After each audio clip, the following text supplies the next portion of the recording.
আসসালামু আলাইকুম রহমতুল্লাহ।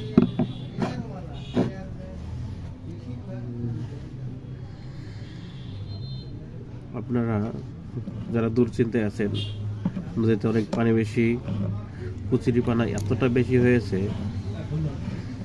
যা মারতে পারতেছেন না। সবাই শুধু প্যারাকট মারতেছেন, প্যারাকট দিয়ে ওভাবে কাজ হচ্ছে না।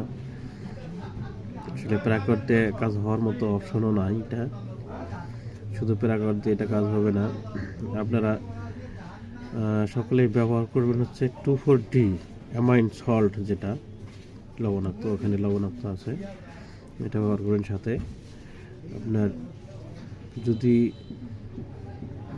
আপনার 30% মাটি হয় বা 1 বিঘাতে 30% হয়, ওখানে আপনার সর্বনিম্ন 4 ঢোল, 16 4 ঢোল পানি করবেন।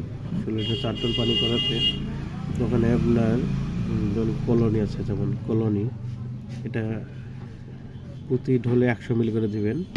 আর সাথে দেবেন আপনার প্যারাকোয়াট, যেটা আপনার যে আছে বিষ, যেটা বিষটা না দিয়ে পারেন, যদি আপনার 61 যেটা আছে 61টা দিতে পারেন, বাংলা যেটা আছে এটা আপনারা দেবেন। দিলে তাহলে আপনাদের এই কুচুরিপানা যে সমস্যাটা, এই সমস্যাটা হবে না।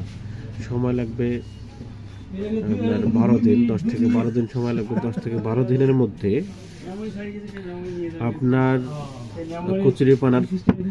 কচুরিপানার শিকড় সহ ধ্বংস হয়ে যাবে। আপনারা ট্রাই করবেন।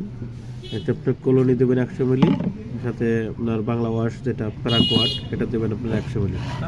দুইটা ব্যবহার করলে আপনার আশা করি আপনাদের এই সমস্যাটা দূর হয়ে যাবে। আর আপনাদের যে কোনো সমস্যা, যে কোনো ফসলের আমাদের সাথে যোগাযোগ করতে পারেন। এবং আপনাদের চাপারহাটের তাসটিস কোম্পানি, এখানে আপনারা যোগাযোগ করতে পারেন। নৌকা মোড়ে আপনারা চলে আসেন। ফসলের যে কোনো সমস্যা, যে কোনো ধরনের সমস্যা ইনশাল্লাহ আমরা সলভ করার চেষ্টা করব। তারপর যদি সঠিক সময়ে সঠিক ঔষধ, সঠিক ডোজ, সঠিক রোগ নির্ণয়, এই 4টা বিষয় যদি আপনারা ক্লিয়ার করতে পারেন, তাহলে আপনার ওষুধ 100% কাজ করবে। এখন এই বিষয়টা নিয়ে কথা না বললে নয়, এই জন্যই আজকে কথা বললাম। অনেকে আসছে, প্রতারিত হচ্ছে, শুধু প্যারাকট মারতেছে, কিন্তু কচুরিপানার ধ্বংস হচ্ছে না।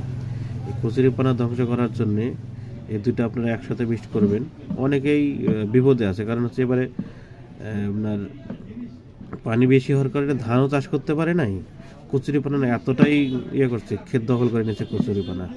এই কচুরিপানাকে ধ্বংস করার জন্যে আপনারা ব্যবহার করবেন 2,4-D অ্যামাইন সল্ট 72 SL যেটা, আর হচ্ছে সাথে প্যারাকোয়াট 61 SL যেটা, সেটা ব্যবহার করবেন। তাহলে আশা করা যায় আপনাদের এই সমস্যাটা দূর হয়ে যাবে ইনশাল্লাহ। তো ঠিক আছে, আসসালামু আলাইকুম।